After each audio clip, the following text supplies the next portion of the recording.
বিশ্ব ফুটবলের অন্যতম পরাশক্তি, যাদের আছে বিশ্বকাপের প্রথম আসরে রানার্স আপের তকমা।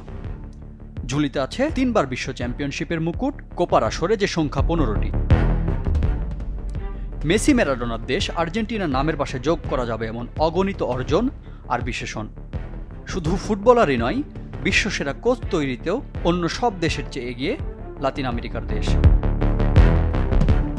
এবারের কোপার আসরে কনমেবল অঞ্চলের 10 দেশের 7 দেশই আর্জেন্টাইন কোচের অধীনে খেলছে।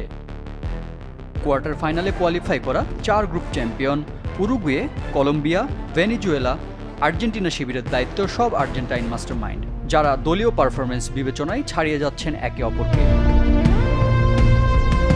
জাতীয় দলের কোচিং অভিজ্ঞতা না থাকা সত্ত্বেও কলম্বিয়ার দায়িত্ব নিয়েছিলেন নেস্তর লরেন্জো। 2022-এ শুরু হওয়া সেই পথ চলায় এখনও কলম্বিয়াকে নিয়ে অপরাজেয় এই আর্জেন্টাইন। অন্যদিকে মার্সেলো বিয়েলসার উরুগুয়েকে ধরা হচ্ছে এবারের আসরের শিরোপার অন্যতম দাবিদার হিসেবে। এই আর্জেন্টাইনের কোচিং ক্যারিয়ার অন্য যে কারোর চেয়ে বেশি বর্ণাঢ্য। 42 বছরের ম্যানেজারিয়াল ক্যারিয়ারে ক্লাব, জাতীয় দল মিলিয়ে 18টি টিমের দায়িত্ব পালন করেছেন এই বর্ষিয়ান কোচ।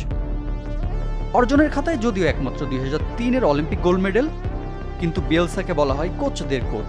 হালের গার্দিয়েলো, সিমিওনেরা যার একান্ত অনুসরণ।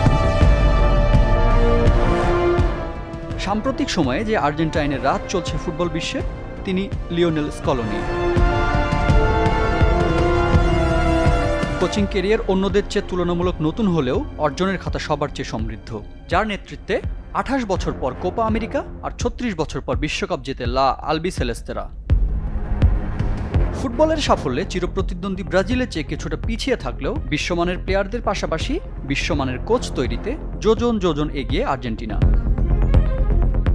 Desk report, channel 24।